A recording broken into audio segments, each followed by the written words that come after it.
everyone. Welcome to episode 124 of Formidable Opponents, a show that pits three people who have known each other virtually their entire lives in a series of conversations as we argue what is best in a variety of fun, engaging, and critical pop culture topics we all debate about. I'm Randall, and with me as always, Bob and Joseph, and this week's topic is Best Garage Rock Revival Song. The best revival rock songs are much like a time machine. You got the talent, the power, and you have all the modern production to make all that music sound old, gritty, and distorted. Those nostalgic tones, they breathe things back to life. Because the tracks don't just pay homage to rock's golden age, they make old sound fresh and revolutionary.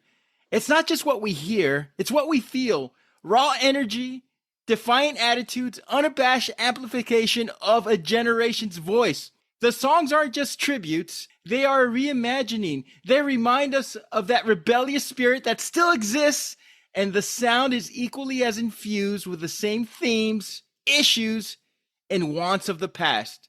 Hope, angst, complexity, these are not just things Zac Efron can't emote on screen. These are things that you hear in revival rock music. A familiar world with knife-sharpened edges, exploding colors, and the deep sense of raw urgency. Sounds like my last medical exam.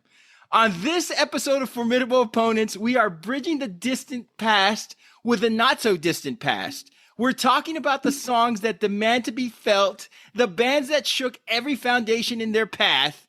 This week, Formidable Opponents debate and discuss Best Garage Rock Revival Song.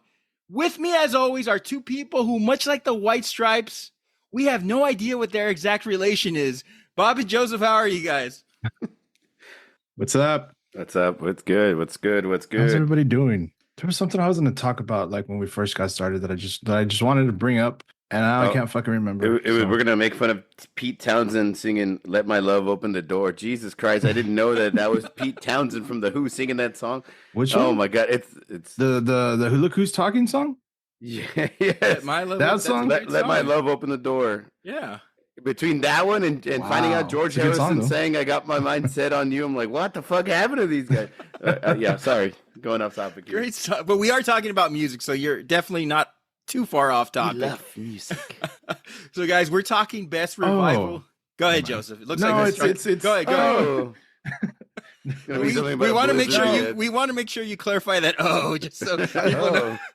Dairy Queen, dude. I don't think it's. I mean, I don't think it's what I wanted to talk about. It just in the beginning, but we'll talk about it later. We'll talk about it at the end of the episode. We'll say, anybody got last minute pop culture, whatever. What are you doing? What are you listening to? Shit. Yeah. All right, we'll save it. But I think that's what I want. I don't know. Fuck it. Let's go. We're talking garage rock revival music. And Bob, you brought up this topic. So why this topic? Why did you want to talk about it? I mean, we all want to talk about it, of course, but what sparked your inspiration?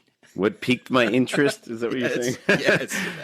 If you've listened to the show, I'm a huge fan of 60s and 70s rock and classic rock. And in the mid 2000s, early 2000s, mid 2000s, this kind of music just made its way back into mainstream radio and MTV music videos, and this sound was an all too familiar sound to me. It sounded like The Who, it sounded like Led Zeppelin, it sounded like the Kinks, like a lot of these new bands that we're going to talk about today. Like this sound that I've grew up listening to with my dad, it came back. It came full circle. It's my kind of music, man. Like if I'm drinking at a bar, that's the kind of live music I'd like to listen to.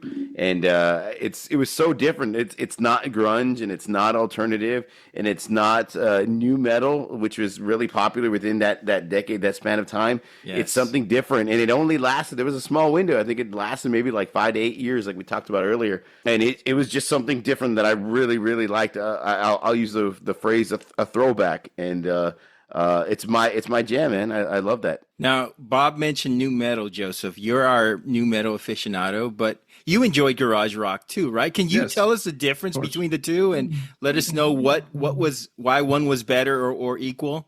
Sorry, my thing was talking. I don't know if you all caught that. I don't know. I heard Charlie Brown's "Hey, Jambi." Jambi, yeah. You've already screwed up twice this episode. Let's try to roll on this one. He was like the differences between new metal and new metal and garage rock. Like what? Well, I mean, obvious. Like new metal was taking their elements from. I think the core complaint about that, even though I don't think it's a complaint, was taking their half of what they were doing. They were taking inspiration and whatnot from hip hop and rap music and blending that with like heavy metal tones, which is fine with me. I was in for it, no doubt. I know that it gets a bad rap, and specifically from Randy, who's an asshole when he talks about Limp Bizkit. By the way, obviously, Randy walked around with a backwards red hat for a long time after that. He says he doesn't like the music, but he definitely stole the style. One of the things that I think was cool, I guess, or the big difference was there wasn't so much. They weren't necessarily, and I don't think this is a bad thing. They weren't trying to reinvent anything with this revival, with this like new spin. And you can't even really call it a spin. I don't think they were doing anything too crazy from what they were taking their inspiration from, and I think that was cool. That was awesome. There was a simplicity to it. I think what was really, and it wasn't just kids our age, because like a lot of this music came out when we were Bob and I were 16, 17 at the time. Randy was like 40. But like this was cool stuff that like we were listening to. Like it harkened to the stuff that our parents listened to. They actually got into it. I know my dad was into some of these bands that I was listening to, and I was showing him like, oh, this is so it was a nice little like bridge, I guess, between that time. Do the hand gesture when you say bridge. Do the hand gesture. Like let me ask you both: what criteria should be used to determine the best revival rock song, garage revival rock song? Is it cultural impact, music innovation? What are you looking for when you think the best music of that era? Innovation? No, I wouldn't say innovation, because they're not trying to reinvent the wheel. Like Joseph was saying, I think he was pretty spot on. They're just reviving this style of rock from the 60s and 70s and a little touch of the 80s in some of the bands that we might talk about. Dive into cultural, impact, the clothing that they wore, bringing back the bell-bottom jeans, and it had more of an impact that wise, like bringing back that style, that sound. I think that's the biggest impact it had. Your question is way too overcomplicated. So no offense, friend. I'm gonna simplify it and just say that, like, to me, it was the criteria, I guess, would be what was most memorable, what sounded the best, and if if the band doesn't have the in their name, then they're completely eliminated. Yeah, they should have. They have to have the. They gotta have the.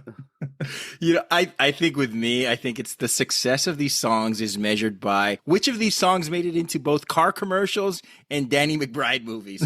There's a fine line. There's a fine line that these songs walk. You have to both sound classic and modern, and you have to sound great doing both. So it's not just homage. It's also based on merit. Fans of this type of music, they aren't fooled. And both of you are huge fans of this music. All three of us are. And I should rephrase, they aren't fooled when they're sober. So you have to be smart to make this type of music. If you sound like a hack or a glorified tribute band, you're done. Fans will see past that. You have to ask the question, did this song contribute to the revival or resurgence of rock music at the time? A lot of these bands just faded away without a hit, but a lot of the bands we're talking about today, I mean, they sustained for a while, even though it was a short-lived era, and we were talking about it earlier, Bob. Bob. Sustained? They were, it was maybe about 8 or 10 years where this music was really at the top of everybody's playlist, but rock is cyclical. It comes back. I want to ask both of you, how do garage revival rock songs connect with both older fans of classic rock and new listeners? So talk a little bit about what bands you think your fathers would like, or what is the bridge to these music or to these songs? I don't know, man. I think they have a lot of similarities to some of the bands we're going to talk about with British rock. The Who, like we mentioned before, Led Zeppelin. They have a lot of similar sounds as far as guitar play, drum play, bass lines. I'm not going to mention any bands specifically, Greta Van Fleet, that totally ripped off Robert Plant, but we're not going to go there tonight because, Jesus Christ, talk about not being I mean, you want to model your music after these greats, but you don't have to fucking make an exact copy. Jesus Christ. But I think that's why they're so relatable, and why the older generation and the newer generation really connect with it, because it sounds like something we've heard before, but with a little twist, a little change that's modern, yet it's very much of that 60s, 70s style. We are very much products of our parents that were listening to that music growing up. And that's what we listened to while we were growing up. Showing the Strokes to my dad, that was, he thought they were cool, and some of the White Stripes, but to kind of, we could talk about the whole Greta Van Fleet thing later. We can talk about it now. What are your thoughts on them? That was maybe another attempt, because they're fairly I don't want to say recent. I mean, I don't remember when that first EP came out, their first album. I know it wasn't more than probably 6 years ago, at least I think. Look, I don't know if that guy can sing in any other way. Does he? Is he trying? Probably. I don't fucking hate it. Yeah. I actually dug it. Like, I was like, cool. Like, I don't know too much. I didn't read too much into the whole, like, what was he? Yeah. My only issue was, they brought it up to him about sounding like Robert Plant. And he's like, well, no, I didn't model myself at all after him. I modeled myself after Steven Tyler. I was like, you sound nothing like Steven Tyler. You sound exactly like Robert Plant. Get the fuck out of here. Like, if you owned up to it and be like, yeah, Led Zeppelin was one of my biggest influences, and if we could sound even a quarter like them, I would be grateful because they're so successful. But he doesn't. He like turns the other cheek and makes a U-turn and being like, no, us and Led Zeppelin, never heard of them. I'm a Steven Tyler fan. Get the fuck out of here, man. It's cool. Like, I thought it was cool. It was nice. It was nice hearing that. I can't remember their first single. The Highway song. Like, I thought that shit was cool. Like, when I was listening to it the first time, I was like, damn, that reminds me, because we love, it's like this. It's exactly like this moment when we were 16, 17 years old in the early 2000s, hearing bands like that we're going to talk about and songs that we're going to talk about. Look, and maybe this is only like, if you grew up with parents like us who played classic rock, 60s rock music, maybe this shit doesn't resonate. Maybe this time or this topic, these songs we're going to talk about mean nothing to you at all because you didn't grow up like we did. But it's a good point. I'm sorry. Yeah, go for it. I'm sorry. Can I ask you guys both on the Greta Van Fleet, the bands we all selected for our selections, they were all inspired by bands that were big in the 70s. I mean, you can't deny that.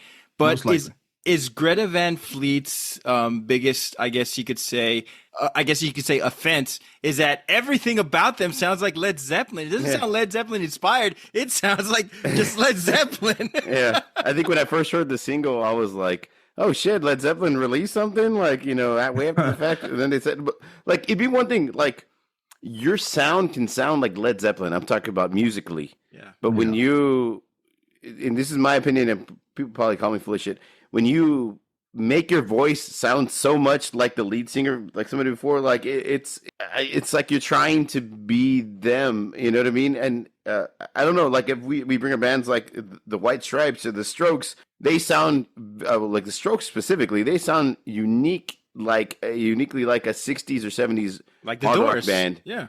But the voice is way different from what it makes him stand out. I don't think he sounds like the lead singer for the Doors. I think that he sounds like his own voice. You know what I mean? Yeah. He's not trying to like we said, like it's not a cover band.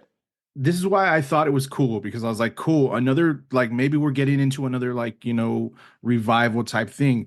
These bands we're going to talk about, they're not a lot of them are making music now. Some of these songs came out.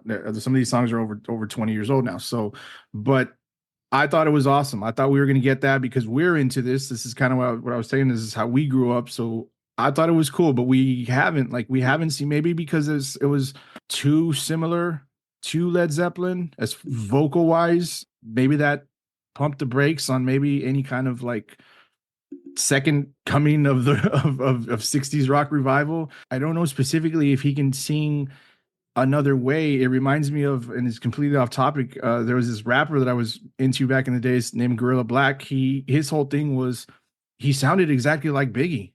He really did. Mm-hmm. And then you found out he did that on purpose, and you actually hear him like put out music where he's just rapping normal. And it's like, okay, well, that's doing like going way out of your way to specifically sound like, I don't know if this guy can sing any other way. Maybe that's just the way his voice sounds, but at least admit it, you know, like how Bob said, like, and I don't think it's hurt them. They have a successful, they're pretty successful. They've toured with like big bands. I remember they opened up for Metallica on a few shows. Like, that's fucking cool, you know? I run hot and cold with Greta Van Fleet. I think they're a talented band. But I think they're sort of okay, get out of your shell. Yeah, absolutely. So last opening question, and it kind of led to the whole conversation we had. Is there a revival rock band that you felt completely missed the mark? Can I share my answers with you guys and maybe? Sure. Okay, go ahead. Jet, 100% Jet. They sucked. Okay, so there are two. They are the second worst thing to come out of Australia. That Australian Olympic breakdancer from this year's Olympics being the first. I don't get Jet.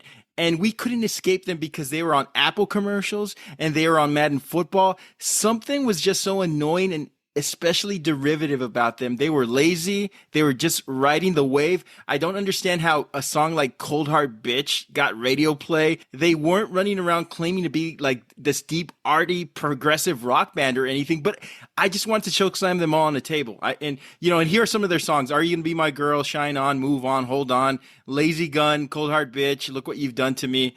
Look What You've Done. I just couldn't with that band. I don't know. Do you guys have another band or an opinion on Jet? Yeah, well, we won't talk about any other bands because we kind of already shit all over Greta Van Fleet. But Jet, I think you're completely wrong about Jet, man. Are You Gonna Be My Girl? Their only fault is that that song got so commercialized and got used in an Apple commercial or Old Navy commercials, and Randy just can't. He wears pleated pants. He can't get those at Old Navy, so he's an Old Navy problem with it. That's what it is. Dude, Cold Hard Bitch has a great opening. You might not like the chorus, that phrase, Cold Hard Bitch, that little part. It's a better song than it's Are You Gonna Be My Girl? Really big hit, really hit the mark. Look What You've Done, dude. It's got like this Beatles Oasis sound to it. It's really, really cool. That one's a good one. That's probably one of my favorite ones from them. Doesn't really fit the revival vibe. Again, it's got like this Oasis vibe to it, maybe a little bit of the Beatles, the way it starts off. It's a really, really good song, man. When I first heard it, I thought it was Oasis. But yeah, I think you're wrong on Jet. I get the popularity thing. I get they became way too commercial, but that's no fault of theirs. That's just what was pushed. You know what I mean? I think Cold Hard Bitch is better than Are You Gonna Be My Girl? Most definitely. That probably would have been my preferred. They have a great sound, great guitarist too. That second song title kind of answers that first song title, right? But I look. I get what you're saying. Like, yeah, maybe of course they were the ones that had to fall on their sword so that the rest can succeed. I guess I don't know. I know they were like, yes, it's everybody knows they were the ones that were particularly overplayed. But like Bob said, it's not their fault. Their sounds a little more produced, I guess, which I guess maybe it's a little different, but I still liked it. It was cool. Like I was on board. The Black Keys are really produced. Yeah, I mean that's so. I mean, there's not really. I don't think there was really. I don't know. I don't agree with that take, but not a fan. So we're gonna go on to our honorable mentions. Joseph, what do you got for us? Honorable mentions. This inspired so much. Creates like just bringing back songs. We're gonna put out a Spotify playlist for this. Look for that later. Yeah. So start off with Tick Tick Boom by the Hives. Yes. I Believe in a Thing Called Love. Like this was almost my selection, man. Yes. Great song. Love that one. The Darkness. I got This Fire by Franz Ferdinand. We're going to have some discussions later about between some bands that Bob doesn't agree with, Franz Ferdinand being one of those bands. I love that band. Yeah. Cold Hard Bitch. Of course, I had them on my list. Okay. Jet. I got The High Road by Broken Bells. Out of the Way, The Vines. Steady As She Goes by the Raconteurs. Joker and the Thief, Wolf Mother. Honest Mistake by The Bravery. Another band that Bob's probably not going to agree with. Oh, yeah. I'm not a big fan of all the black eyeshadow. That's good call on Broken Bells, but go ahead. Spread Your Love, Black Rebel Motorcycle Club. Yes, great song. Banquet, Block Party, and of course, like one of the other songs that started it all, Fell in Love with a Girl by the White Stripes. Even though that wasn't their first single from their first album, but probably one of the more easily the one that got them maybe not started, but You made a good list and you managed to piss off Bob. So kudos to you, man. I didn't want to keep. I had a lot. He didn't more. make me mad. I had a lot more. I'm just trying to. We got to keep moving on. So Go ahead. all these other songs will be on that playlist. The bravery, just the lead singer looks like a vampire. So I see Joseph. It's got a connection to Joseph. Yeah, of course. I have the White Stripes. Fell in love with a girl and Icky Thump. I thought those two were great. Fucking. I'm a huge Jack White fan and the White Stripes fan, by the way. And I think those two really great. Those guys were the ones that took this garage rock revival and just stepped it up, and they were the ones that kind of stood out and kept on moving on and making music and being popular. So good for them. They're amazing. The guitar play by Jack White is really great. I have Jet, Are You Gonna Be My Girl, and Look What You've Done. The Strokes, Hard to Explain. Really great song. I also, Joseph, have Black Rebel Motorcycle Club, Spread Your Love, like that one. I have Franz Ferdinand, Take Me Out. The Black Keys, Heavy Soul. That's a raw, bluesy, great song, dude. I love that one. I do have The Darkness, Believe in a Thing Called Love. That's a cool little Queen-inspired song, I think. And I wanted to mention this one because we talked about it last night. Now, though this one came out in like 93, 94, Lenny Kravitz, Are You Gonna Go My Way? I think that was like that was the spark that kind of led to this, because Lenny Kravitz, Are You Gonna Be My Girl, has that 60s vibe, the Kinks vibe, the clothing, the cultural, the clothing, the way the women, the afros, the dreads, the style of play, the guitars that they use and instruments that they use. We'll talk about that a lot. A lot of our bands that we chose and we talked about, they have those throwback guitars and Telecasters and Flying V's, and I think that Lenny Kravitz, in a decade full of grunge and this, alternative music, he kind of had this throwback to him that I really appreciate, and I don't think he gets enough love. So I know he's not in the 2004, 2008 like we're talking about, but that dude and that song really jump-started this, I think. I think that's a good point. That could have been the patient zero to inspire bands like 6 or 7 years later to start creating this type of music. That's good. That's a great point. Thank you. Yeah, I hear that often. Well, earlier than you think, Rand. Because I know my song came out in 2001, and I think How Are You Gonna Go My Way came out, what, 98, Bob? I think it was what you remember? No, I think it's 93. No, okay. Well, then maybe you're right. I'm sorry. I could have swore we when we were talking about it the other day, it was like 98. It was 93. Beg pardon, Rand. Maybe I was wrong. I remember that song big in high school. So 93 sounds. Yeah, I get it. Yeah. I'm dumb. Shit, you're in high school. Was that all your list? Yeah, that's the one. Can we make? I mean, Joseph talked about the Vines. We heard "I Want to Break Free." Great fucking song, and I love that song. I do. Does that fit more of like grungy alternative than it does? It's kind of. I think that was out of the way. Yeah, Out of the Way sounds. I think if you listen to Out of the Way, it has all the aspects of like the elements that we're talking about. Like, I think this is what like brought, like, when we really dove into this fucking topic, we talked about, like, the main aspect is the garage rock revival sound, or the callback to the 60s rock sound. But I think bands kind of took that and made their own interpretation of it. This is why we get like bands like The Bravery, Franz Ferdinand, like we're mentioning The Bravery, Joseph. so I don't think there was. I think the Vines fit that vibe though too. They might be a little bit heavier, like a little bit more, but I think they're right on par with it. Remember when MTV was comparing the Vines versus the Hives? They even had them play Vines, back Hives. Vines, Hives. They even played back Vines, Hives.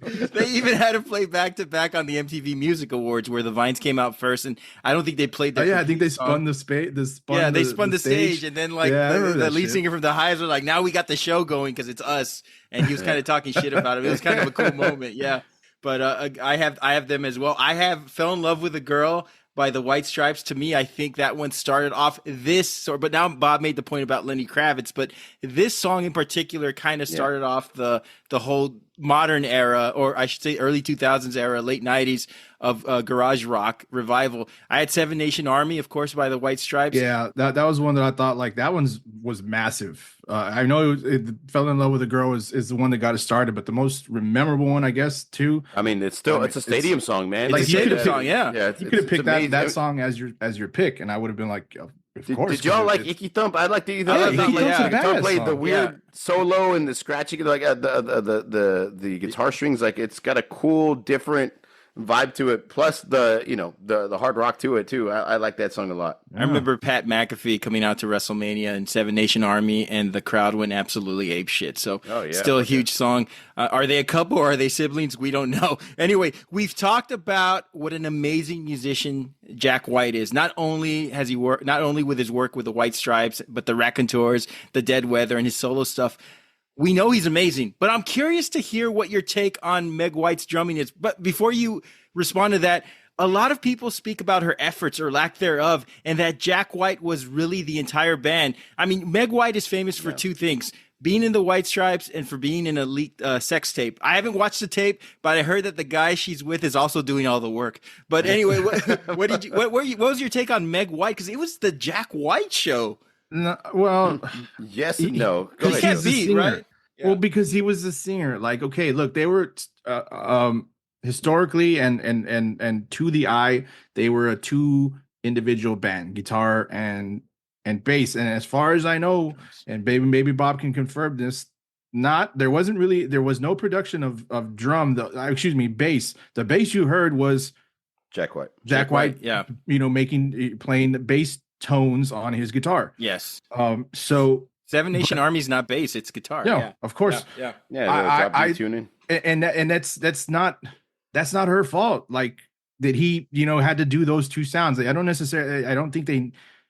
I mean, maybe they did, maybe they didn't need that bass sound, but it's not it's not her fault that he produced those two sounds to give the band the added extraness. And of course he's a singer. I believe she maybe sang backup vocals and harmonized, but her drumming was badass. Hardest Button to Button, I think, is a badass song. Yeah, it's that's simple. a good song. Yeah. And the drums are pretty simple, but like, no, she's definitely part of that. Can we talk about Seven Nation Army? Obviously their most popular song, stadium song, everything like that.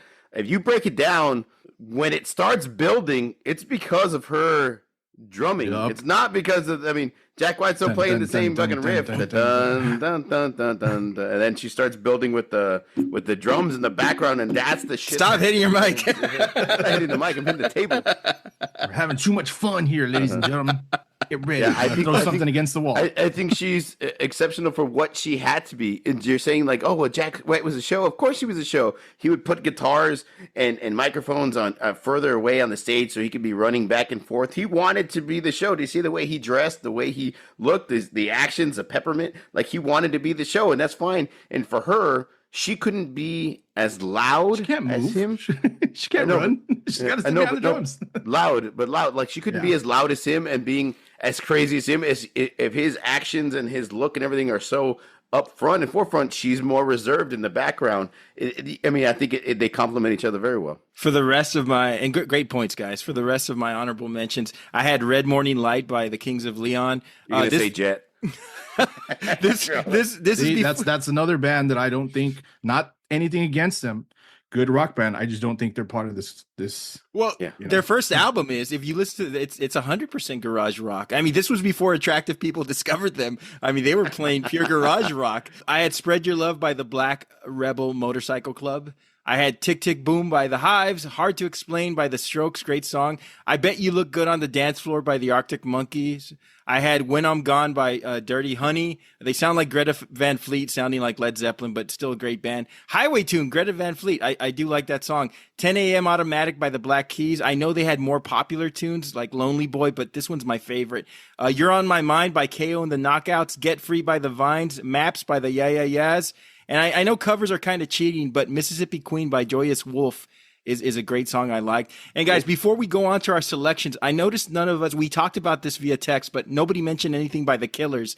Is it because of they were more pop rock or Yeah, I think they're more pop rock. Well, we mentioned this yesterday too. We were kind of talking about it. I think that they're an offshoot of this genre, but then they like took it to, it's more of a poppy 80s style. Like I would say the same thing about the Arctic Monkeys. I think they're an offshoot of this, but I don't think they're a garage, like quote unquote garage revival band. I still got songs from their playlist. When we talked about it in text, I said their first album was pretty Hot Fuss. Yes, great. Was a great album and to closer, great music and closer to this topic for discussion. The later stuff, I don't think I'd put it so much in this category. They had more like an 80s poppy feel. Yeah, even like Hot Fuss, which is a no skips album. Somebody told me I thought it's great. I thought it's kind of on par with these. It's a little, like I guess what. No, they have a synthesizer. Yeah, I think they're more they're more akin to Duran Duran than they are like Led Zeppelin. Yeah, and nobody likes Duran Duran. No, I love Duran Duran. You're crazy. Get out of here. Of course, we already had this conversation. Remember, what was it?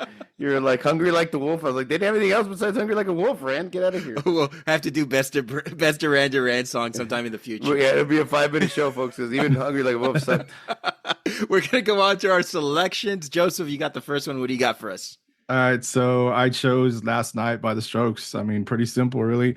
I've always felt that when we think of this music and this time in music, regardless of the success of other bands like the White Stripes and the length of that success, I mean, they're still like, well, they're not together anymore, but Jack White's success is never ending. When it comes to a topic like this, like this is the band you think of, and this is the song you're immediately reminded about. "Last Night" by The Strokes. This was the first song I heard from them. It's actually the first song I heard from this whole quote unquote movement or whatnot that was getting started. I was watching music videos one day and I remember, thinking like when this video came on, what am I watching? I thought I was watching MTV. Are they playing like a segment of old rock band performances or what's going on? And turns out they weren't. That's just the band. That's The Strokes. And that's just how the video was. I mean, they had the look. The video had the style, and thankfully, the song sounded great. That simple opening guitar riff was perfect. And yes, we all know that the structure was based on, American Girl by Tom Petty and the Heartbreakers. But that's cool. Tom Petty was on board with it. Tom Petty was a man. He brought him out on tour and had him open up a few times. So he was really cool with that. I want to mention the band members. Fabrizio Moretti on drumming. His drumming. You didn't pick up your hand like an Italian. I know, right? I was like, "Mamma mia!" Wasn't he? I think he was married to Drew Barrymore for a time or something. Yes, I think he was. Yeah, yes, I think he was the one. Good for him. His drumming was perfect. It was perfect. It was simple drum line, but very impactful, reminding me of the Doors, things like that. All great musicians, really. Like I was going to mention them, Nikolai Foret, true. No, I have to look at their names. Just call by their first names. Nikolai and on bass, and Albert Hammond and Nick Valenci on guitar, both really awesome. And of course, Julian Casablancas on vocals. This guy's voice was perfect for this song, and really this genre or style of music that was getting started. He had the look. This guy's always wearing blue jean pants, borderline bell-bottom-esque type, but not really. Blue jean jacket, t-shirts. I mean, he was like living this whole thing all the time. Very, very when we think never smiled. Never smiled. When I think about my dreams, when I think about this style and this band and this particular aspect of their music that they were going for, when we think about those bands from the 60s, a lot of them, not too many of their lead singers were look at me guys, look at me. No, they were all about the music. And I think that's what he embodied this aspect, and he's kind of has. I've never really seen a live performance or any of their music videos where he was like really doing anything like. He was running into shit and knocking everybody over. He was just bumping into people. Yeah, all the live performance. But at least with this video and other videos that I've seen for other singles. It's really chill. And of course, like I think it was something that I mentioned to Bob the other day when we were watching. Like with this video, I thought was cool. They really didn't want to do the video, but they did anyway. So and Bob threw out this aspect of in the comment section, I think, which I got to mention, on YouTube. It's like what does it say? It's like you can tell this looks like it's the 100,000 take. It was like it's either the 3,000 take or the very first take them doing this thing. It's either they don't give a fuck anymore, or they're like they just don't give a fuck at all. And that adds, and I told, and that's why I added that. So it's like, well, they didn't want to do the video, like they didn't want to appear in the video. They wanted to release the single, but they didn't want to appear in the video. It just adds to it. I think you see him throw the mic stand. They just look very not want to be there, but that's cool. Like that was cool. It was rock and roll. I know I'm this, heavy metal guy, and the bands I listen to go all out, with, machine gun drumming and blast beats, extreme technical, heavy distorted guitar riffs and whatnot. But I'm also, raised on the classics, and this was a great, perfect throwback to that. I think the simplicity of the music, nothing crazy, just a great jam band sound with like roots of the Who, the Zombies, the Kinks, the Hollies, all the great bands, so all those bands that we, and great sounds that we dedicated an entire episode to already. For me, the Strokes are always going to be that band that like I mentioned in the beginning, when I think back to this, I think the Strokes, I think of this song. This one came out in 2001. So really kind of aside from Fell in Love with a Girl, the songs that got it started, What do you guys think? So the Strokes, to me, really, really good band. And they're a great band to listen to alone. You have to sit in your car on a long ride or in your room and just absorb them, because they're a very intelligent, great band. And all their songs do not sound the same, which I love about them. This is the first and only time I'm going to use the word Strokes and being alone on this podcast. Stroke it to the left. The White Stripes kicked off this garage rock revival era during that time with the sound, but the Strokes said, "Hold my beer," and they all looked like they stepped out of a time machine. Julian Casablancas was essentially doing a straight up Jim Morrison impression on this song. I'm surprised you didn't mention the Doors, because to me, when I first heard this song, I thought 100% Doors minus the keyboards. I did when I mentioned the drumming. Okay, there you go. Okay, but still not better than Val Kilmer. Anyway, yes, all these bands are paying homage to that first wave of hard rock, but the thing that made a band like the Doors, was that it had Jim Morrison. It was Jim Morrison in the Doors. It wasn't just the sound. It was the Lizard King, the appeal, the allure, the charisma.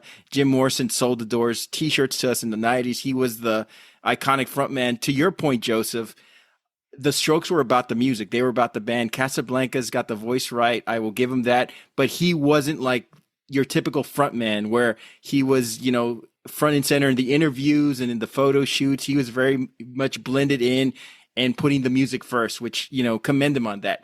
Great throwback video, that the song that accompanies this song. It was directed by Roman Coppola.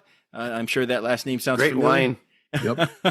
I give the Strokes a ton of credit on this song. We have to remember, and we talked about this earlier, nu metal was at its apex at the time. Bands were trying to sound like Linkin Park and Limp Bizkit, and out comes the Strokes. And they introduced simplicity and harmony that we had lost for so long because bands wanted to rap and tell people to shut the fuck up. So I credit this song for being one of those anthems for that indie rock revival. So while bands like Papa Roach were being revered by high school kids, once you got into college, you graduated to this type of music, a more mellow, I guess you could say, rhythmic sounding rock. I think that's why they added a little destruction to the video to show young people, yes, we sound like your dad's favorite band, but we're singing for you. But we're still your girlfriend. We're still your girlfriend. And that's why mic stands are being thrown like harpoons. To me, this was a very calculated, vibrant piece of music. And I do like, and Joseph, you mentioned about, it sounding like Tom Petty's American Girl. And Julian Casablanca said, he was quick to admit, yes, we ripped them off. Yeah, we kind of ripped them off. I kind of hear it too, but it doesn't sound too egregious to me. A lot of people ripped off Tom Petty. I mean, you could name Petty and Tom Petty. they were that good. That's the difference between like what we were talking about. They were open to it. They were like, yeah, we know we did. They admitted it. And Tom Petty was like, cool. You listening, Greta Van Fleet? Yeah. It's a great introductory song because the Strokes are really good at making their album sound different. And they started off by kicking the doors down, no pun intended, with this great revival sound. And I think this is an excellent selection. What do you think, Bob? Yeah, I agree 100% with what Rand said. This one, the Strokes, I mean, with Hard to Explain, and this one last night, such a great, like the music video was perfect for it. And I like how you talk about Casablanca, how he was like, he had that like, I don't give a shit attitude, like even singing so nonchalantly, like staring off into the corner of the room, like not quite there. I love that about him. Like the sound, it's all about the music. And he looks like a guy that would be singing in a band in the 60s and 70s, somebody that, you know, smoking cigarettes in between songs and kind of like, you know, just there, just to vibe and to play music for the crowd and not really giving a shit. You know, I really, really dig that about him. This is one of the first songs I think of when I think of this, Joseph. So I think you nailed on this, and this came out in 2001. So right at the start, you know, them and the White Stripes, like right at the start. So I think that this is a great pick. I have nothing bad to say about the Strokes. I love that comparison to the Doors and the similarities, and it's got just that really great vibe. And the guitarist, amazing guitarist too, dude. He fucking jams. So the whole look and everything, I like their look, their vibe, the clothing. It fits the time period. So it's a great pick, dude. Great band. And I liked it. Like I could easily look it up and confirm it. I'm pretty sure they did this video live. Like it's, if you listen to and you see him singing, like his vocals are different from the, you know, what's released. Were they on the set of The Price is Right? It looks like. So I thought that was a cool aspect of it. They're like, yeah, okay, let's do the video. Let's do it live. You know, kind of like the old days. Like we watched old school videos of like music videos of like Osbourne, you know, Black Sabbath and Ozzy Osbourne, and it's just like a live recording in the studio. Mr. That's Crowley. the music video, you know. Like, so I thought that was cool. I'm about 80% sure that's what they did with this video. You know, you go back and listen to the video and then listen to it from the CD, and I think they're, I mean, pretty much in the same, but just different. You know, I love that. I love that classic 1970s stage. It was great. I think we like everything about the Strokes, but except for their last names because we can't pronounce them apparently. But great selection, Bob. You're next. What do you have? Okay, cool, man. This is another band I think that's highly underrated. I think that when you think of this garage rock revival, this is one of the first bands that also pops up. I went with the Hives. Hate to say I told you so. And Joseph, this song came out in 2000. Off the Veni Vidi Vicious album. So it's right there, man. This is actually before yours. So like they're one of the ones that helped jumpstart this genre of music in the early 2000s. So I think that's pretty cool that they're one of the starters of it. Just their sound alone, the guitar play, it's hard rock, but it's hard rock from the 60s like and 70s. It has a great vibe to it. Like a lot of it sounds like 60s rock and 70s rock, and there's little hints of little 80s in there. The music videos, amazing. That throwback sound, man.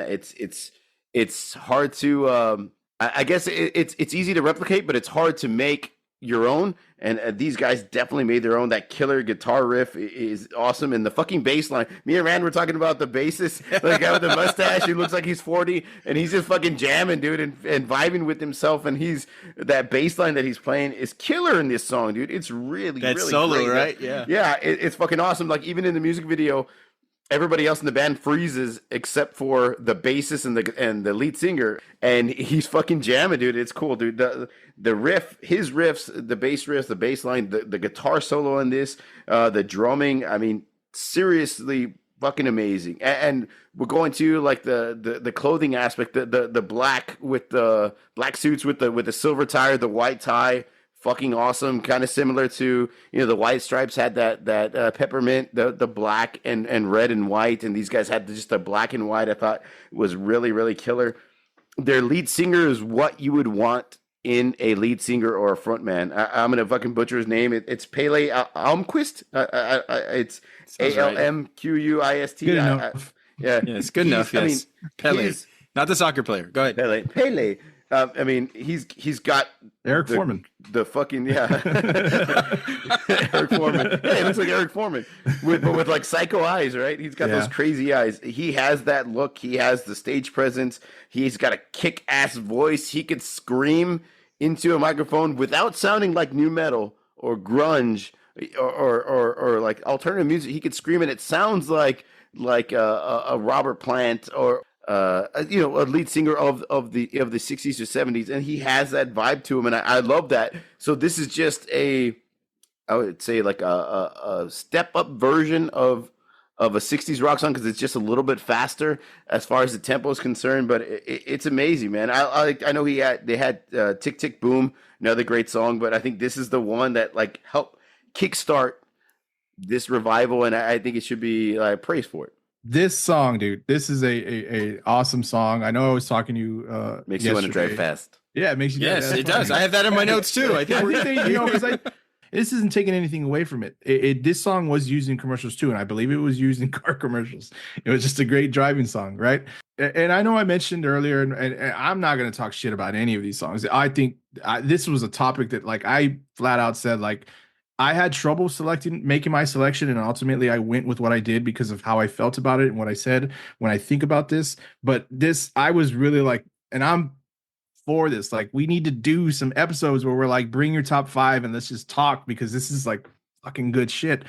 This is one of those songs. And I mentioned to Bob yesterday, I don't want to, it's not anything to use against him. I think Tick Tick Boom is fucking awesome. I really do think Tick Tick Boom is a badass song. A little bit slower, so it's still like, but still very much of this sound.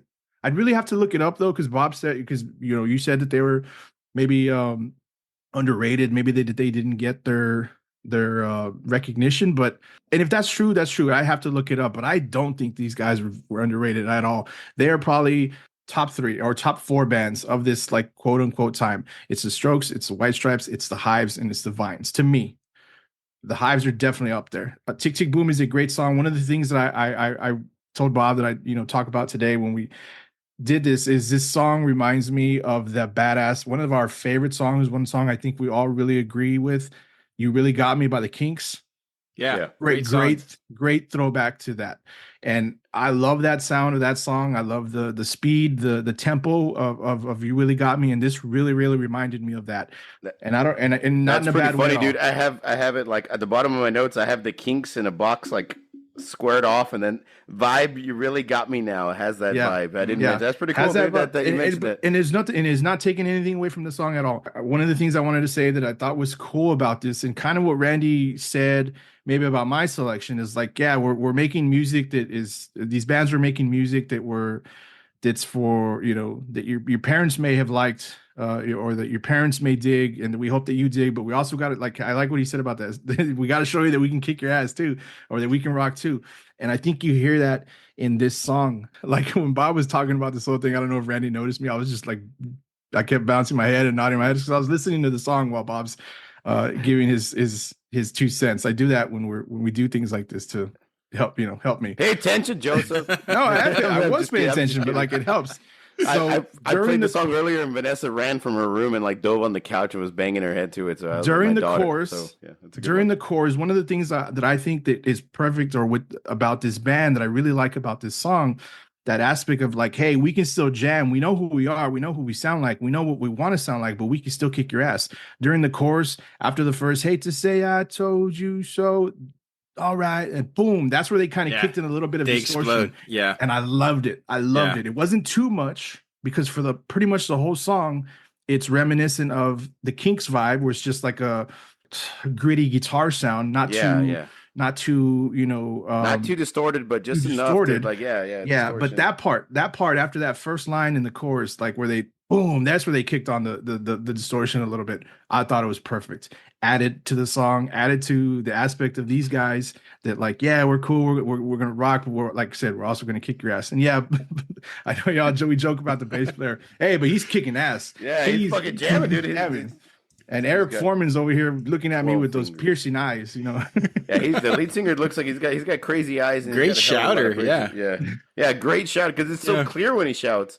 I think the videos for these songs go hand in hand too, along with the song. I think they're both. You get the visual aspect, the audio aspect, and they work. It's perfect. I love the old school look, the suits, the microphone that he's holding, the Bob Barker style. Maybe not too Bob Barker-ish, but it's like a 50s style microphone, the real thin ones. And they're jamming, dude. This is an awesome song. I know I kind of maybe wanted to throw out like, oh, Tick Tick Boom might be better, but I don't think it is. This is their quintessential song, so to speak, and it's one of the best. It's also part of that group of songs that I think of when like we immediately throw back to this topic and whatnot. Ran? Definitely one of the best songs of the era. This is like a song you would use like in a Jonah Hill movie when he was young, overweight, and when we used to make comedies, right? This is the kind of song you would put on that movie trailer to get everybody to say, yes, that is a movie I want to see, because this song amps you up like no other. And of course, I want to start off by saluting their former bass player, Matthias Burnwell, aka Dr. Matt Destruction. The dude stole the show on every video. The bass solo in this song is a highlight. When I was 22 years old and I saw this video, I thought, damn, the bassist looks old as fuck. He must be at least 40. You know, now that I'm 47, suddenly he looks 55, so I don't feel so bad. Whose Theo is this? Get your uncle out of here. You know, he left the band in 2013 for health reasons. Not shocking, but he was 100% my favorite member of the band. So these guys are from Sweden. Imagine growing up in Sweden. You're into ABBA, meatballs, and IKEA. And then all of a sudden, you discover power chords. And they dress like they're all performing at a wedding, and I love it. Yeah. I know the Beatles were heavy drug users, but if they used like Keith Richards and Ozzy Osbourne, they would have evolved into the Hives eventually. I love the energy of this song. It's like a roller coaster that keeps going up, then it drops you, then it goes up even higher on the next loop. Just a phenomenal, smart way to create a rock song. You look at the Hives, musically talented on every instrument, great lead singer. They could have easily morphed into the Killers, whom I love too. The big difference is the Killers made a lot of radio-friendly pop rock songs. The Hives could have done that because they had that sort of DNA, but they remained in that repository of garage rock, and they went down with the ship, but they sailed the seven seas on that shit. I mean, they stayed true to themselves. Yes, you can say a lot of their songs might sound the same, but so what? It's high energy. It's amp up music that you get to work out to, that you could drive fast to. This is great chord progression, and they are spiking a rock state right into the heart of everyone with this song. This is a song you play when you're tired on that last mile of your run, which for us could mean the first mile too. I mean, the only mile. The only mile. It will carry you. You cannot drive slow to this song, and many people consider it the anthem of the rock revival era. Maybe it's the uniformity or the simplicity of the song's beat, but they remind me a lot of the Ramones on this song for some reason. I know it sounds different, but yeah, I got you there. They got that vibe. I can see that. Yeah. I really do think the song is better now than it was then. They lumped the Hives with the Vines when we should have been talking about them the way we did about the Killers and the Strokes. Their live performances are awesome too. I think of all the bands in this era, I would have loved to have seen this band perform live the most. They just have that energy. I'm still jamming this song. Yeah, okay. I just keep listening to music while y'all talk, man. I love it. I'm listening to y'all, but like it's just adding to the aspect. This is what I do when we do music episodes. I hear the songs in my head while I'm also hearing you guys add to it. And I think all what Bob said, it's a selection. What I said, what Rand said, it's tops. Like I said, we're not going to talk shit about these songs. And I think you all feel just as passionately about my selection as we do about this one.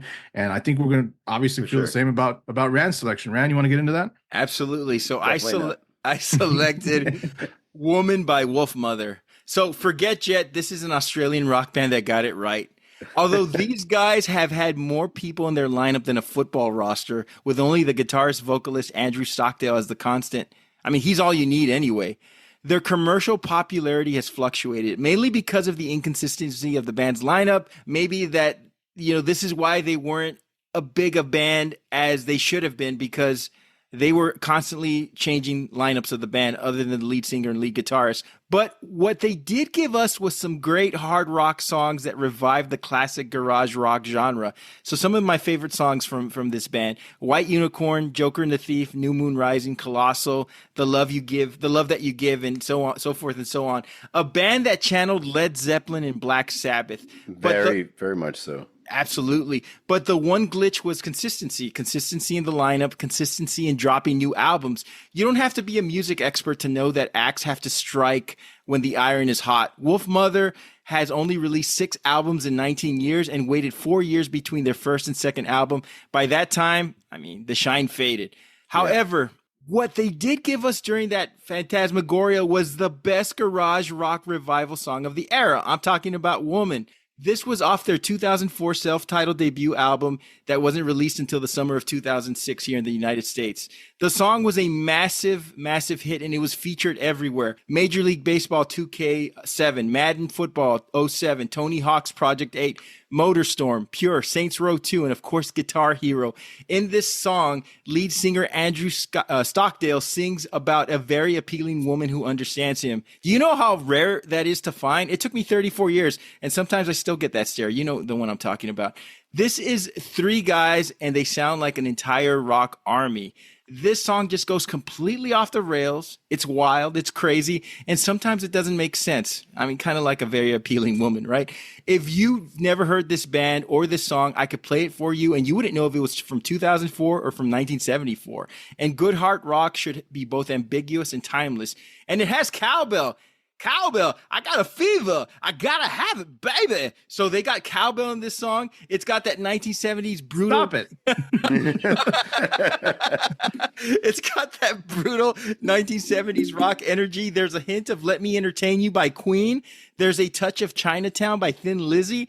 I mean, pretty damn good influences. And as I mentioned before, throw in Led Zeppelin and Black Sabbath, four of the best all-time rock bands influencing this song and this band. This, by the very definition of garage rock revival rock song, is the general king, or the general consensus of the very definition of what we're talking about. It's the king of this era.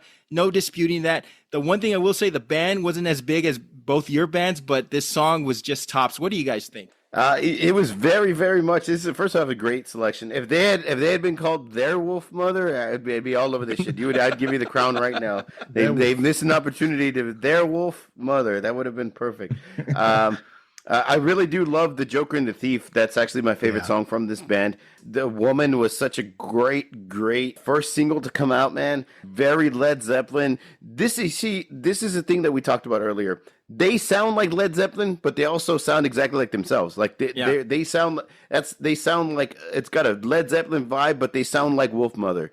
You know, it's not a direct ripoff. It's not like they're trying to sound exactly like them. They have their own vibe, but the song very much has a lot of undertones of Led Zeppelin, and I think you nailed it right too. It got some Black Sabbath in it. That opening riff, I really do like that. The solo in this thing is awesome. The guitar play is awesome. It's hard rock. This definitely has that 60s, 70s hard rock vibe that I really do dig, man. I love this band. I think that the lead singer has that throwback voice as well. Like I said, I like the comparisons to Thin Lizzy and Led Zeppelin, and I think you kind of nailed it there in what their total vibe is. This is a great selection, dude. I can't say, again, they weren't as popular as a band like maybe the Strokes or Jet, your favorite band, or the White Stripes, or maybe even the Hives like I picked. But this song was definitely a banger, dude. It was definitely a great hit, for somebody who's into hard rock and 70s style, 60s style hard rock. Like this fit the mold perfectly. Exactly. So it's a really great pick, dude. Yeah, dude. This song, the lyrics suck though. This song, this band, this debut album, just to add to it, man, their debut album, self-titled Wolf Mother, excuse me. Their Wolf Mother. Their Wolf Mother. 15th greatest album in 2006 by Rolling Stone magazine. 15th greatest album of 2006. I think that's fucking cool. I love this song. I really do. I love this sound. I love this is kind of like, of the three, like it's got all the elements of that like you've mentioned. Like I'm not going to repeat all that shit. The Zeppelin, the Sabbath, maybe more the Sabbath, because it's a little bit heavier. It's borderline psychedelic 60s rock, like of that era as well, like it's similar to Blue Cheer and whatnot. Yes. But I love this, and it doesn't mean anything, but maybe it does. The album cover of this, have you seen this album cover? It looks great. So like throwback, and it's a kick-ass fucking album cover. It really is. Like I got to get a T-shirt of this album cover. I'm gonna look for that tonight probably. It's like an angel on the sea with like a dragon or something like that. Like an angel like above on a mountain, or it was kind of a sea, but there's like a serpent tail, and it's I don't know. It's all out there. It's something that Black Sabbath would have had as their fucking album cover. Exactly, right? Or HBO as a TV series. Yeah, it's. And so what's cool about this band and this sound and what they were doing, it's not a negative, but I do think Joker and the Thief is a better song too. I had to agree with Bob that they, like, if they had, I would have been happy if they had come out with Joker, although these weren't their first singles at all. Woman is probably the one that got them the more recognition and got everybody to go back and check out the album itself. Woman was their fourth single, but I love that this not only has that classic 60s rock sound, but it also adds more hard rock to it. It adds that stoner vibe that I'm into, like, so like, and one of the things and before, when I end, that maybe we can carry on to before we wrap this up. But before we do that, like, let me keep talking about the song. Yeah. Awesome, in your face, jamming. It sucks that, like, that they went through the lineup changes like they did. As long as they still have the singer, I guess that should have been okay, because this guy's voice was awesome.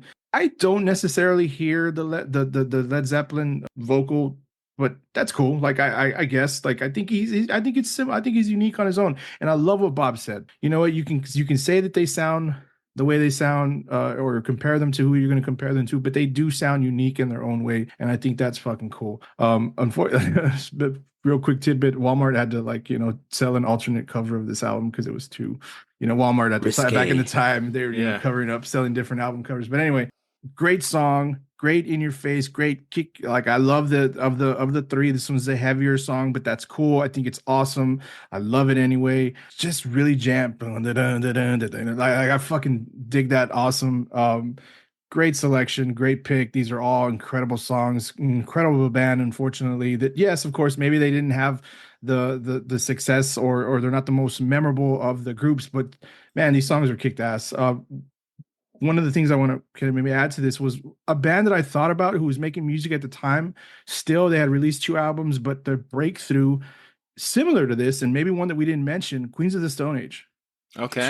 I didn't think of them as this type of hard band. rock. Yeah, I didn't think of them as this type of band, like a garage band. I didn't think of them like that. Because I would kind of borderline compare Wolf Mother and Queens of the Stone Age kind of right next to each other, but maybe a little bit more. I don't know. It's just, it's similar. It's similar. Yeah. Like no one knows. Maybe they had Dave Grohl's money, so I don't know if.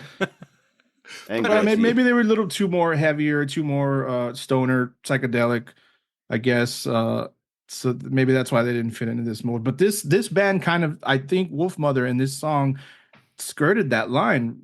So, like, if we do like a line in the spectrum or whatnot, and we, between 60s and the Strokes maybe being closer to the 60s rock than, we got the Hive sounding like the Kinks, and that's badass, but maybe with a little bit more distortion. But Wolf Mother was kind of pushing that vibe too. So I think they walked that fine line, but I love it. I dug it anyway. I think it's a great fucking song.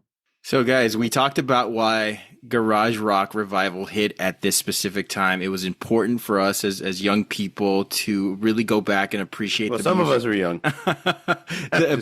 appreciate the music that our parents listened to, and of course, there was a retrend on that, and we had an opportunity to have bands to claim for ourselves. And at its apex, from 1999 to 2007, these songs dominated. But by 2008, it was overtaken by more emotionally complex music like Arcade Fire, Death Cab for Cutie. I mean, 2 bands I enjoy, but of course, terrible. Of all the bands to mention, Arcade Fire. I love them. You can't argue on that. I love that. Anyway, of course, we see a resurgence happen all the time. For that era, that first wave, why do you think the popularity dipped? With the disappearance of the music video at a certain point in time, this is where it started going down, and reality TV started popping up. I think more radio-friendly songs were getting more airtime, and like more pop-friendly rock songs were starting to take over. Again, like we mentioned, like a band like The Killers. I think The Killers are fantastic, but I think they have a different vibe, and I think that they fit a lot of people's vibe, not just people that are into rock, but also people that are into pop, different age groups, men, women, teens. So I think that's, just in my opinion, I think that's what happened. I think you started getting more radio-friendly type of songs and more poppy type of songs. I think even gangster rap dipped big time too, and it became more like poppy R&B, like stuff you could sing and dance to and shit like that too. So I think that was kind of the vibe that was happening like in 2009, 2010.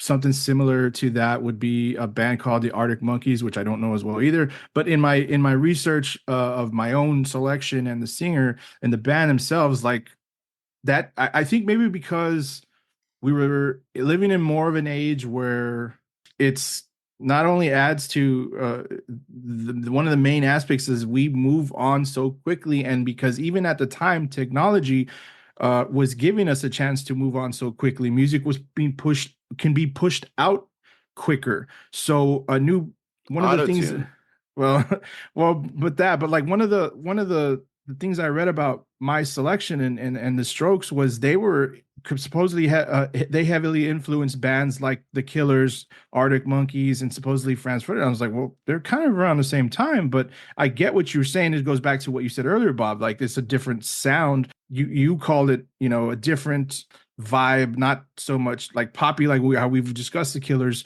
Yeah, well, like the Cold War Kids. I fucking love the Cold War Kids in the Hospital Beds. I think that's a great fucking song, but I just don't feel like, I feel like it's the sound kind of evolved maybe to more like indie poppy sort of vibe. Yeah. So and kind of going back to what I said, like we're just living in a different time. Where it's easier to move on to something quickly because music's coming out quick and hey, it's that shit happens today. I mean, that still happens today. One day, 1 week, you're like have the biggest fucking song in the world, and in a month or so that something's on, like something else is on. So it's just kind of the way it happens, I guess. It had its time, it had its effect, it had its day in the sun, so to speak. Bands that were influenced by these bands that we selected were putting out their own music and maybe making offshoots of that. And I can see what like a band like the Bravery, like how Bob mentions, is different and the Killers being a little bit more poppy, or getting towards that sound on their later albums. So it's just here one day, gone the next. We're in the 2000s, so it helped. It did, and I think market saturation had a big part in this. So many bands started to sound the same. That made it difficult for bands to really stand out. Just like when other podcasts are created and they talk about pop culture nostalgia, we take a hit. So stop creating podcasts, people. Anyway, changing trends happen when culture shifts. Music doesn't keep the same level. Generation Z doesn't like good classic hard rock. So first they ruined comedy, then they ruined music. Thanks a lot, guys.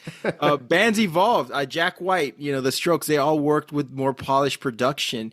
The garage sound wasn't just there anymore. That's true. Just like when No Doubt realized there was no money in ska, they had to do something else. You had, and it's something. And it's not like, I don't think this is a negative on Jack White at all. He chose to, but he's creatively, that guy is all over the place. I mean, he did an album with Loretta Lynn. He's influenced by so much shit. So like, I don't see it as a negative or anything. Like, okay, well, people might maybe look at it as a negative, the changing maybe sound or the albums that have come out later, solo album stuff by Jack White, when he was like one of the pioneers. We mentioned earlier, Fell in Love with a Girl being probably one of the ones that kicked it off.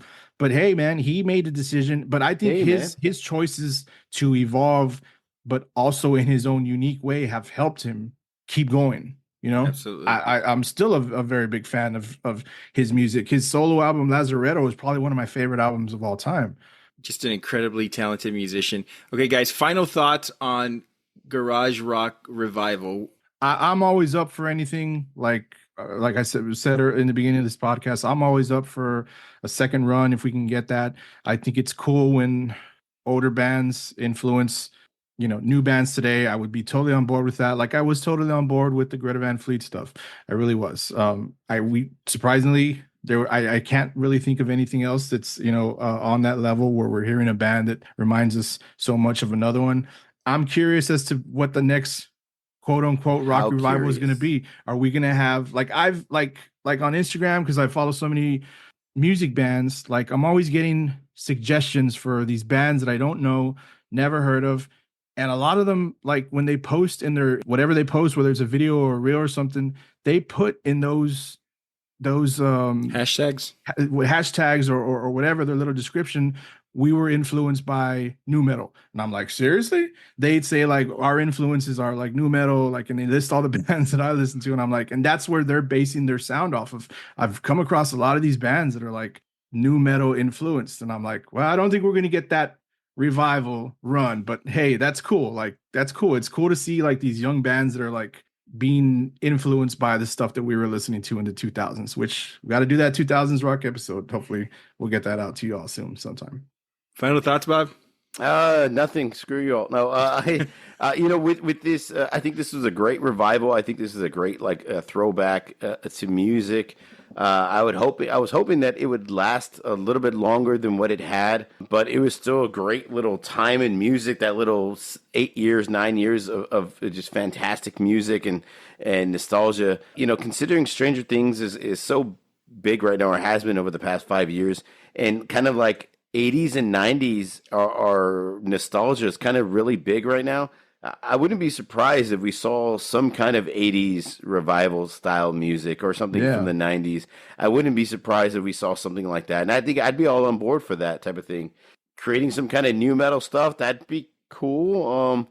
I bust out my Jinkos. Yeah, I mean, that'd be cool. Yeah, I think we can skip that.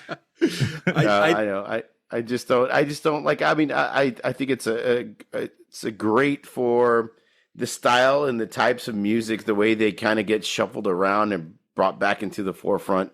I can't wait to see what we come up with next, because I honestly, there's not a lot these days that really do it for me. You made a good point about nostalgia. We see it on TV. You said Stranger Things. I mean, Cobra Kai comes back. They're remaking every movie with Glenn Powell at this point. So, I mean, so many things that they're bringing. A Beverly Hills Cop. They're remaking Big Trouble in Little China. They did another twist. They're remaking Big Trouble in Little China. Yeah, with a rock. Yeah. Fuck! Are you fucking kidding me? Yeah. Well, we'll talk about that some other time. I didn't mean to stir the pot on that, but anyway, has Rock ever made a movie that was successful? They all fucking bombed. God damn it! You can't touch that movie, man. So, I mean, with garage rock, we lost a lot of rock authenticity until, for a while. After the whole grunge era went away, we started getting a lot of rock authenticity back with this era. It helped to pave the way for so many other indie acts. The genre blending, the unfiltered song, it was the unfiltered sound, excuse me. It was nice to be a part of, because we weren't around for the original pioneers. It was that do-it-yourself ethos. Like, yeah, you can form a band. You don't have to sound polished or modern. Just rock out and be spirited, be simple, be rebellious, and be nostalgic. And you're going to cause curiosity. Some people are going to follow you. And I think that's what this era did. And I think it was a great era for all of us. And I don't think we really recognized we were in such a good rock era, because so many things were going on at the time. But I mean, this one stood out for us. Now, before we go, Joseph, did you have something you wanted to say at the beginning of the episode? I did, but I can't fucking remember. But since you mentioned Cobra Kai, let me just say I talked to Bob about this the other day. Never ends. Not to end. Yeah, it has. I saw the first half. Yeah. Okay. Yeah, I didn't know there was a half. There's apparently 3 halves now. There's 3 halves. Okay. Yeah, I was expecting. I was like, cool, 6 episodes. Like this episode that doesn't make a this season. This show needs to end. Daniel LaRusso is turning into the biggest bitch I've ever seen in my life. Like, I mean, he's kind of always been that way. But when did this show? Like, the show started off as Cobra Kai. It was supposed to be the Johnny Lawrence redemption show, and it's turned into Daniel LaRusso being a bitch. Like, what? Miyagi would be so upset. Don't ruin it for people, Joe. Don't ruin it, yeah. like, God, just end. And so, like, I was like, cool. There's 5 episodes. I think there was 6 episodes. I was like, cool. Yeah. I started this journey. Let me get to the end of this journey. How many times can they kick each other? Stop it. and then the last one ended, and I was like, what? That didn't end. Like, what the fuck's going on? I had to look it up, and sure enough, there's like part 2 is later this year, and then I heard there's a part 3. I didn't know there was a part 3. I can't remember. What's the name of Crease? The actor's name? Martin Cove. Martin Cove. Yeah. You can't keep pushing that guy out on screen and making people believe that he can do fucking karate. At this point, he's so Botoxed up. Like, his face is like, he looks surprised all the time. Trying to do the Undertaker impression. I was trying to just squeeze his face. Yes. And his cheeks. Anyway, I'm going to squeeze my nuts to try to do the I believe in the thing called love at the end of this episode. So yeah, a quick thing on Karate Kid. It's ran its course. I've enjoyed it with watching it with my son, but after these 5 episodes, I'm like, okay, it's got to end. I'm in total agreement. But this isn't what I wanted to talk about earlier, but since you mentioned it, that's anyway, okay. Let's get out of here. Well, yeah, let's get out of here. Yeah. That's our show, everyone. Listeners, we'd love to hear from you. Hit us up and let us know what you think the best garage rock revival song is. More importantly, let us know what you think about the show. You may reach us at formidableopponents@gmail.com and follow us on all forms of social media by searching for Formidable Opponents. We want to thank Creative Little Pill for her great artwork. Please follow her on Instagram at Creative Little Pill. Please subscribe, rate, and review us on any podcast platform you're listening to us on. And join us on our next episode. We'll be back with Best Movie Snacks. So for Bob and Joseph, we'll see you next time. She said, hey, what's up? And I said, hey, are you going to be my girl? And she said no. All the time. Let's get out of here. All right. Bye. That was good.